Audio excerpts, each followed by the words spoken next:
Imagine hitting a $500 million jackpot, America's dream come true, only to discover it's a cursed fortune that drags you into a nightmare you can't escape. How far would you go to break free? Jake Hargrove, a 34-year-old mechanic from Springfield, Ohio, stops at a rundown gas station on July 23, 2024. It's pouring rain, and he's had a brutal day fixing cars. On a whim, he spends his last $2 on a Powerball ticket. The cashier, an elderly woman with a raspy voice and unsettling stare, hands it over with a cryptic warning. "This one's got a shadow, boy. Watch yourself." Jake shrugs it off, drives home, and forgets about it until the numbers are drawn that night. The next morning, Jake checks his ticket against the news. 5/12/1927/38, Powerball 14. His heart stops. He's won $500 million, the third largest jackpot in U.S. history. Springfield erupts in chaos as word spreads. Reporters swarm his tiny apartment where he lives with his wife, Mia, and their kids, Lily, 8, and Ethan, 5. Jake's a hero, a working-class guy who beat the odds. But that night, he dreams of drowning in a sea of cash, clawing hands pulling him under. Jake opts for the lump sum, $287 million after taxes.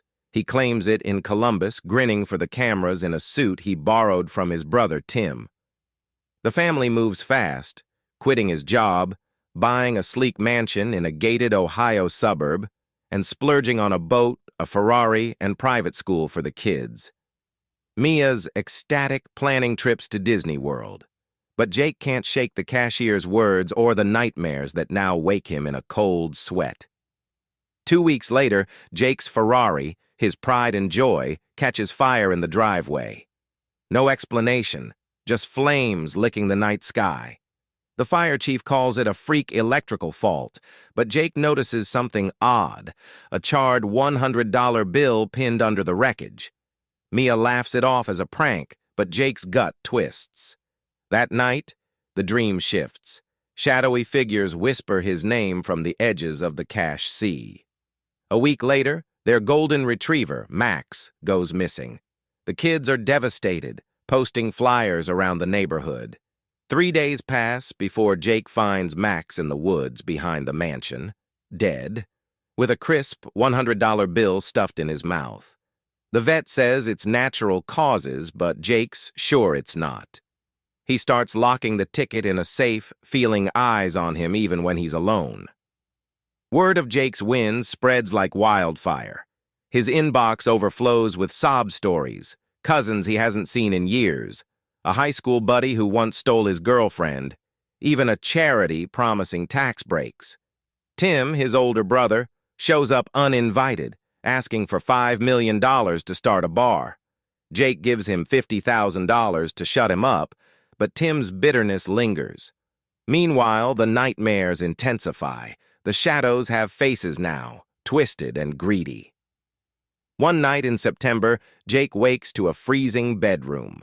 The thermostat reads 72 degrees Fahrenheit, but his breath fogs the air. The windows are etched with strange, jagged symbols. Lily wanders in, sleepwalking, muttering, "They're mad we took it."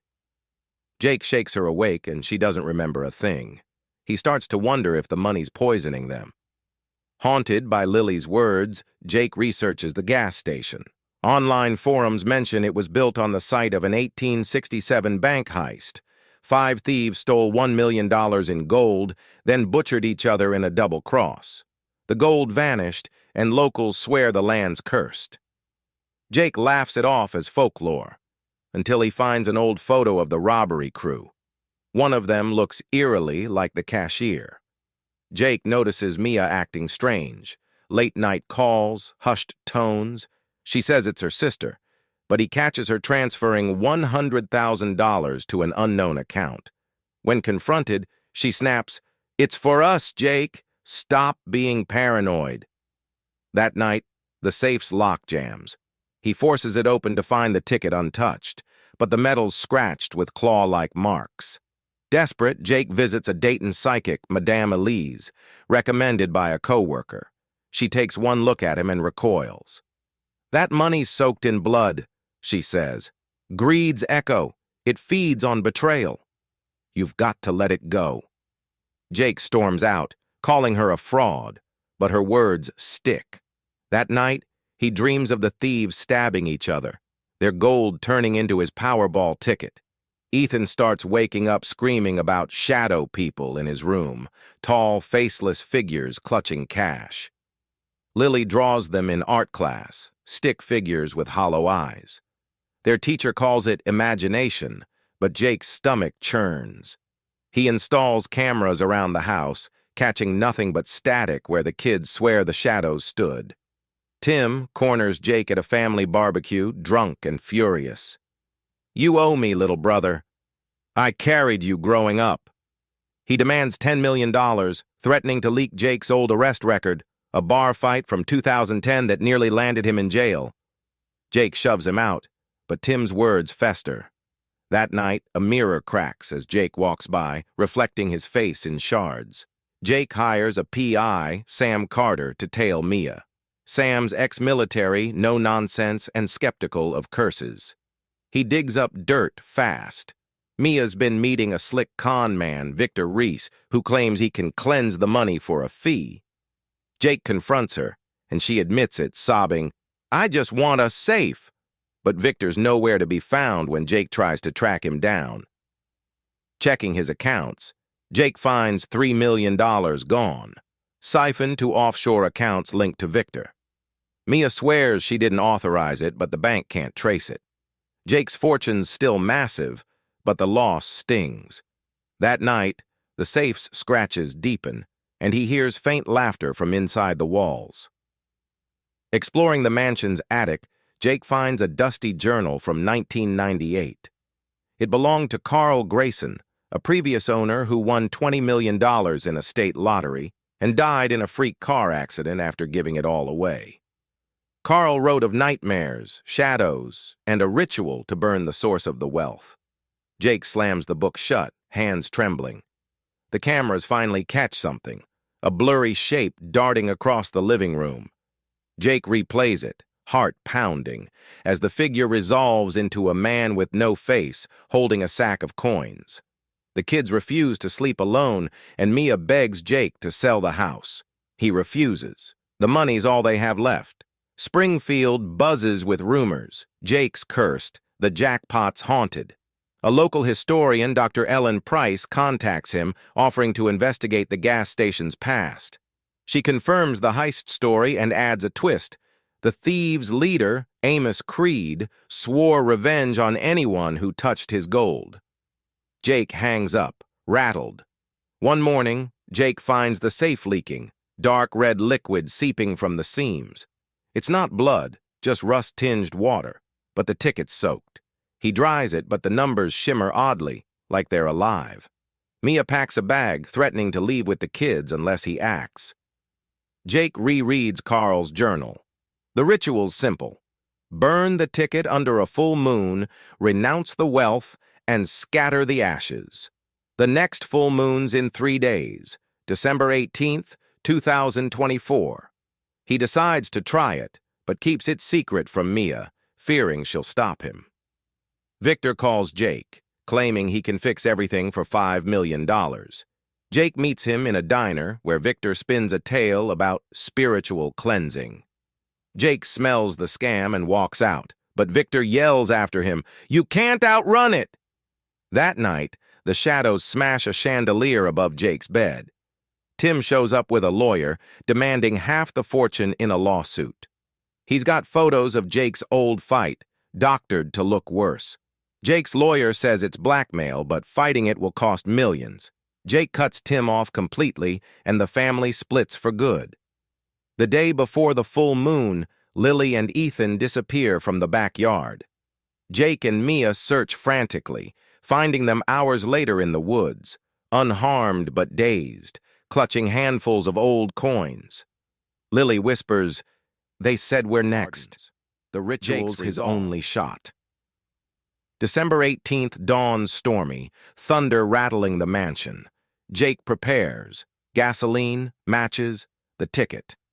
Mia catches him and freaks out, screaming that he's insane. She locks herself in the bedroom with the kids, leaving Jake alone as lightning splits the sky. As Jake heads outside, the shadows materialize. 5 figures, faces twisted like the thieves from his dreams. They lunge, knocking him down, but vanish when he swings the gasoline can. He stumbles to the backyard, soaked and shaking. Under the full moon's glow, Jake douses the ticket and strikes a match. The flames leap high, but the ticket won't burn. It glows, pulsing like a heartbeat. The shadows scream, a sound that shakes the trees. Jake pours more gas, and it finally catches. Mia bursts out, tackling Jake to stop him. Tim's with her. They've teamed up, desperate to save the fortune. In the chaos, the fire spreads to the mansion's deck. The ticket's ashes scatter as the house ignites. Jake drags Mia and the kids from the blaze, Tim running behind. The mansion collapses, a $10 million loss. Sirens wail as firefighters arrive, but the shadows are gone. Jake collapses, free but broken. The fire's national news. Lottery winners' dream home destroyed. Jake's penniless, the money tied up in assets now ash.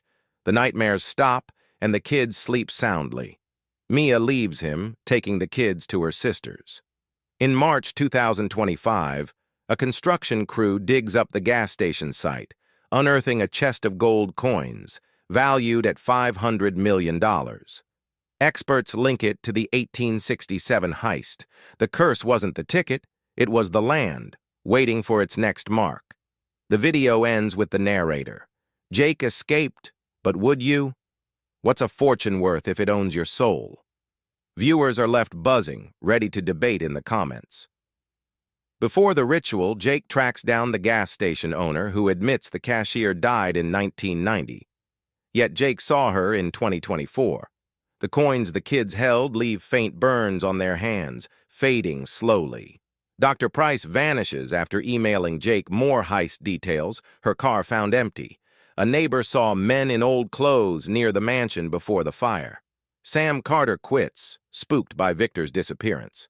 The bank flags more missing funds, another $2 million gone. Jake dreams of Amos Creed pointing to the gas station. Lily sketches the thieves' faces, matching old sketches Dr. Price sent. Madame Elise warns Jake the ritual might not work. The storm knocks out power, plunging the ritual into darkness. The thieves' ghosts claw at Jake as the ticket burns. Mia blames Jake for everything, siding with Tim. The ticket's ashes form a symbol in the wind, Amos's initials. A billionaire buys the gas station land, unaware of its past. Cut to the billionaire's first nightmare, shadows reaching for him.